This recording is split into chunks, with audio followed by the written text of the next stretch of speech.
Yes, reka nkwifurize ibihe byiza kandi nkwifurize kugubwa neza aho uri hose ukurikira Iminini TV show. Iminini TV show uko tugenda tukugezaho ama update, amakuru agenda cicikana ku bitangazamakuru bitandukanye ndetse no ku mbuga nkoranyambaga cyangwa se social media zitandukanye.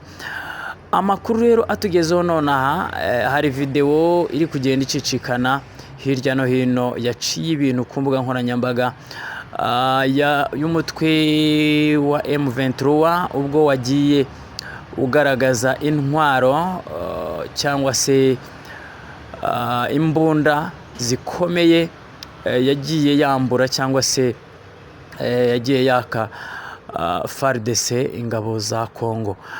Uyu rero ni umuvugizi w'umutwe wa M23 Major Wiringoma ubwo yagendaga abigaragaza agenda agaragaza imbunda nyinshi zikomeye, za mbunda zirekura umuriro harimo za AK47, harimo za machine gun, harimo za RPG, harimo n'izindi mbunda nyinshi zikomeye. Agatangaza ko rero izi mbunda arizo abasirikare ba M23 bagiye baka FARDC cyangwa se bagiye batesha FARDC ingabo z'igisirikare cya Kongo.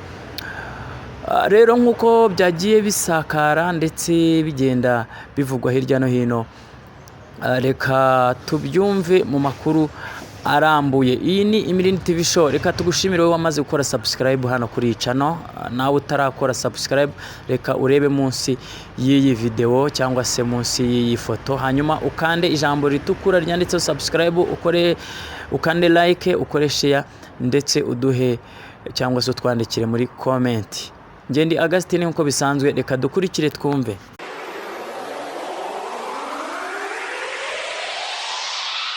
Amakuru yizewe, amakuru atosoye, amakuru aba yatohojwe n'itsinda ry'abamenyesha amakuru b'inzobere mu karere k'ibiyaga binini maze tukabashikiriza mu buryo bwihuse. Turi kwigenekerezo rya kabiri ukwezi kwa karindwi umwaka w'ibihumbi 2022.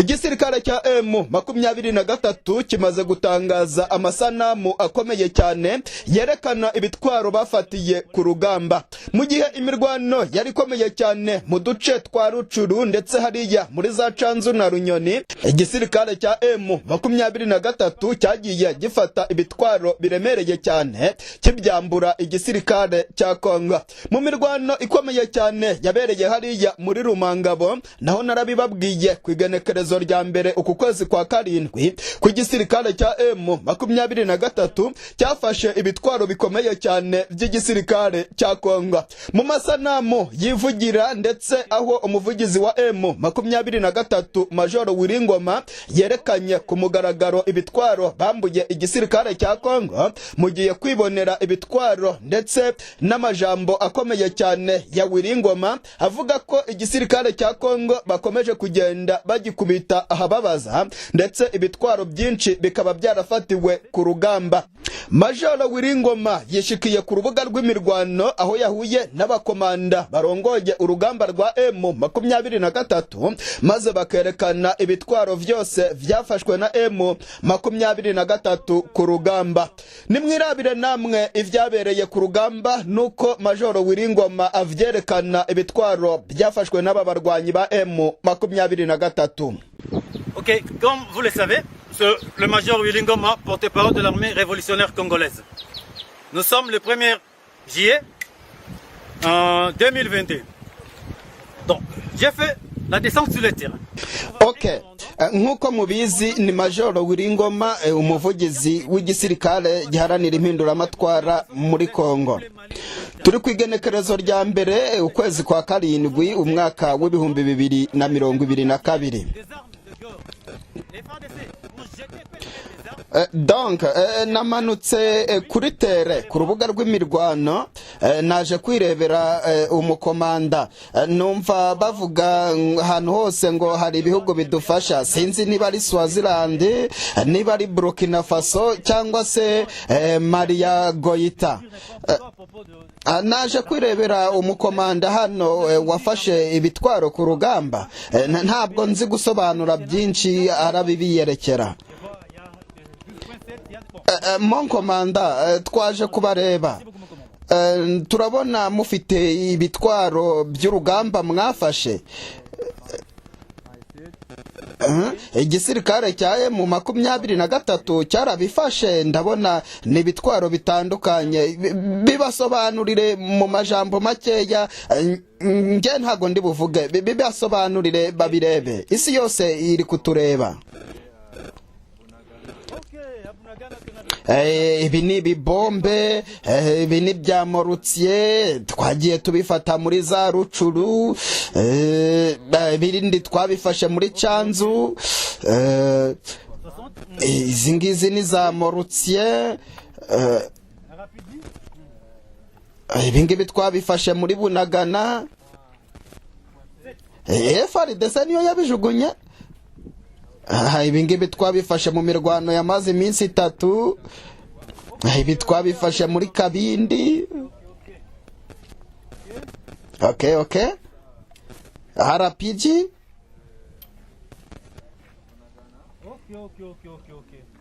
izi ngizi ni 6.7 BKM. En tout cas, c'est du bon boulot. À cause de votre puissance de fait, notre puissance de fait de l'armée révolutionnaire congolaise. Ça sont des RPG, des nouveaux. Ok. Ça, j'ai récupéré Bunagana. ibi ngibi nabyo twabifatiye muri Bunagana izi ni za machine gun BKM. En tout cas, c'est du bon boulot. mwakoze akazi keza cyane ibi ngibi birerekana ubuhangange n'ubukaka bw'igisirikare cyacu giharanira impinduramatwara M23 ndashaka ko kameramani afata iyi RPG igezweho ndabona ni jipe nimumfungurire iyi modoka nimumfungurire vraiment iyi ni modoka twafashe twayivanye mu minwe y'igisirikare cya Kongo handitseho ngo iki kameramani kamera neza ese iyi ngiyi yavuye mu kihe gihugu yavuye muri Burkina Faso se yavuye he ni imodoka twambuye igisirikare cya Kongo ndabona abakomanda b'urugamba hano abakoroneri mon colonel Salut mon colonel Afande Aigre Salut Salut Damien. Mokonzi, musole dande nini, Mokonzi. Namoni bo récupérer ba jeep. ndabona mwafashe amajipe mwafashe ibitwaro bikomeye cyane Moni ba bor Salema. Nandenge senge. Na sefeli. Tikuna. Merci beaucoup. Mais tolobi ke tolingi kimia na arme, yakana na arme na mona. Ça aussi on a récupéré. iyo ngiyo nayo twayambuye FARDC hariho na nimero zayo hariho igisirikare cya Congo Defense Army hariho igisirikare cya Congo izi ni intwaro za Congo na za Morutier byanditseho ko ari intwaro z'igisirikare cya Congo par exemple ça. Ok, il y a l'inscription. Ok, viens les caméramans. Caméraman, bereke neza. Nimwirebere. Congo Defense Force Army. Iyi ngiyi ni marque y'igisirikare cya Congo.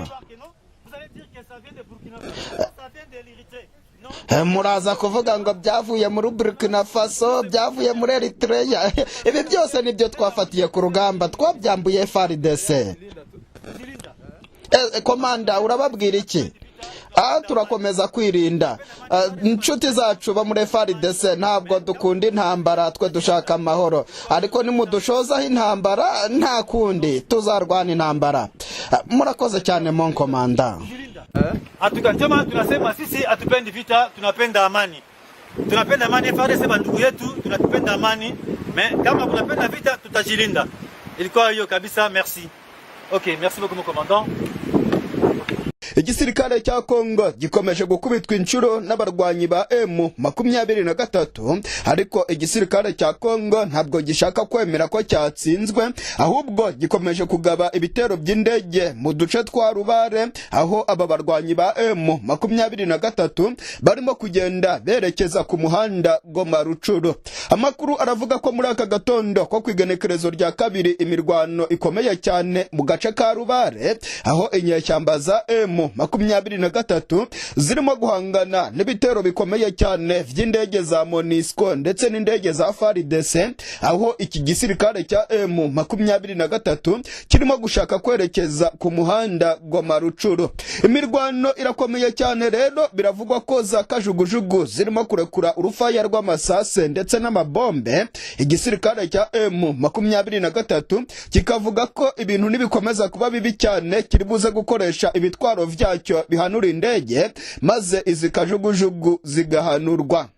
Umumenyesha makuru wacu uherereye mu burasirazuba bwa Repubulika Iharanira Demokarasi ya Kongo aravuga ko harimo humvikana urusaku rw'ibibombe biremereye cyane birimo kuraswa n'igisirikare cya Kongo. Amakuru aravuga ko hariya muri Rumangabo ubungubu harimo humvikana urusaku rw'inkoho ntoya, bikavugwa ko ari abarwanyi b'abacancuro ba FDLR bo barahawe ikiraka n'ubutegetsi bwa Kongo kugira ngo bakomeze batesha umutwe izi nyeshyamba za M23 ngo bazirangaze imirwano ikomere cyane hariya muri Rubare.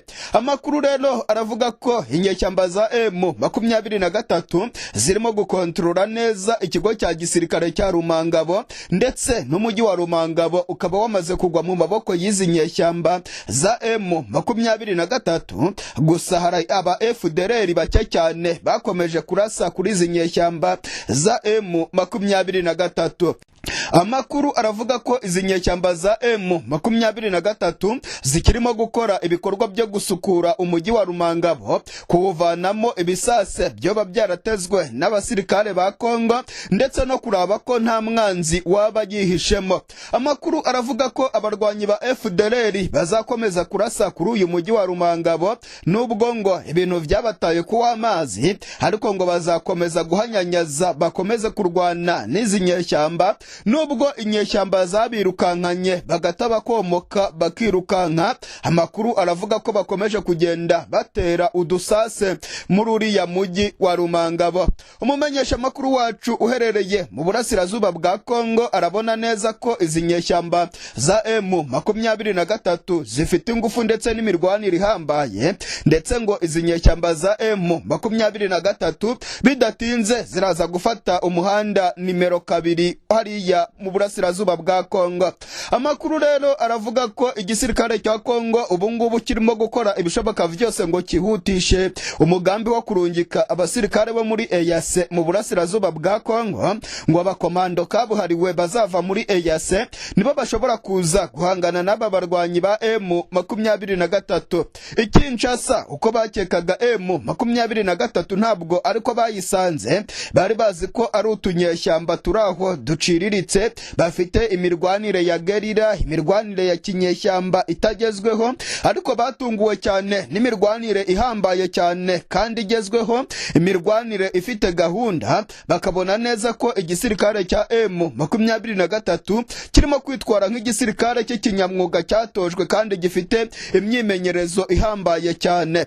Abarwanyi ba M23 bakomeje kwigarurira uduce dutandukanye, mu gihe Perezida wa Kongo Antoine Felix Tshisekedi nawe ubungubu yabuze ayacira n'ayamira kubera ko abanyagihugu bari kubona ko yananiwe kugarura amahoro mu burasirazuba bwa Kongo.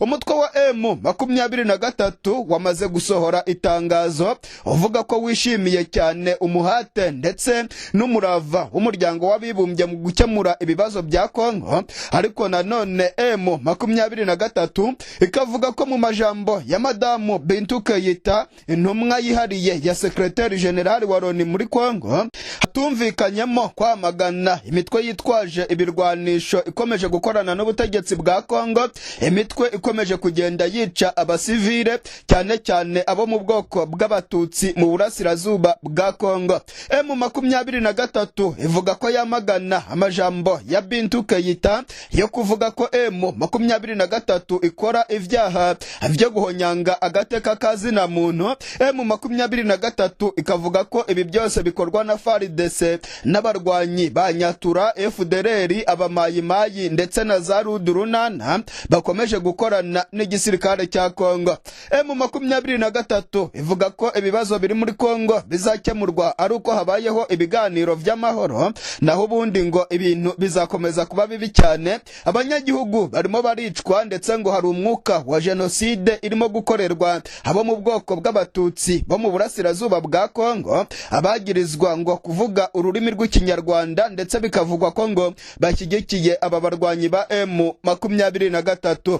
Ubungubu rero imirwano iracyakomeye cyane hariya mu gace ka Rubare, aho inyeshyamba za M23 zirimo gufata umuhanda Goma Rucuru. Amakuru akavuga ko FDLR, MONUSCO, FARDC bakomeje kurwana umuhenerezo kugira ngo kariya gace katagwa mu maboko y'izi nyeshyamba za M23.